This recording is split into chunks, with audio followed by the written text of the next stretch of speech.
you say from your experience in screenwriting is an important thing that you could share with the people watching? Well, one of the things that I try to do with anything I write is have it read out loud. And I think when we work by ourselves and you do your own voice in your head while you're reading through what you're writing, sometimes it's you talking to you, and then you realize that there's not enough diversity in your characters.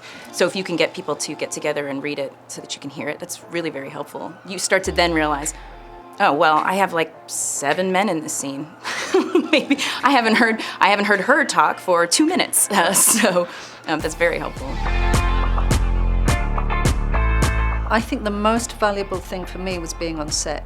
You can sit there for months working on your script, you can read the lines in your head, but until you're on set and you see how movement changes words, how some actors can play certain lines in a certain way and others can't, how sometimes an actor will read a line that you've written and you're thinking, you got that from that? And how some jokes just refuse to play, you know.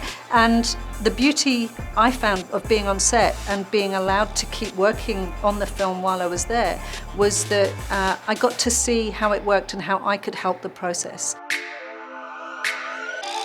My most practical piece of advice, a thing that I've tumbled into in the last few years of my own screenwriting process, it's very logistical. And that is that I now pay someone to type while I dictate. And the person typing is on the clock. So I don't have that moment where 33 minutes into my workday, I'm like, oh, I taped that show last night. I'm gonna go lie on the sofa and watch that first, and then I'll be good.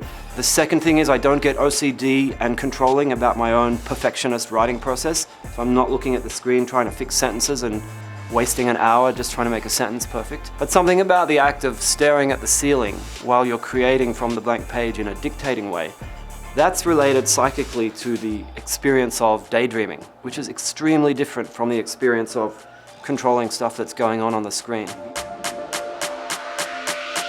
Well, I'll tell you something I learned from working with Clint Eastwood is I finally know what a movie set should look like. Calm as a library, everyone pulling in the same direction.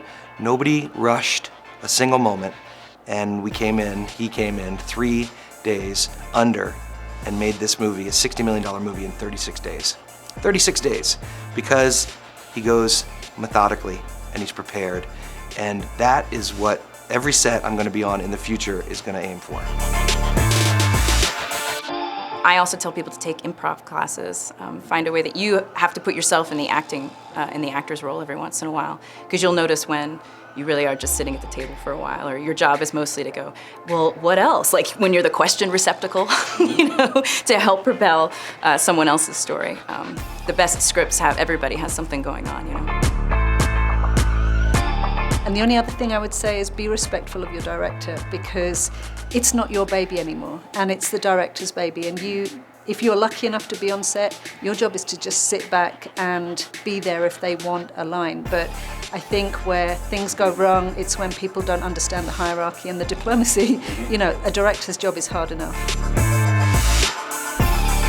The most important thing to write is just to write. You know, in cinema is a very complicated industry where when you're writing, you need to think about lots of pragmatic things.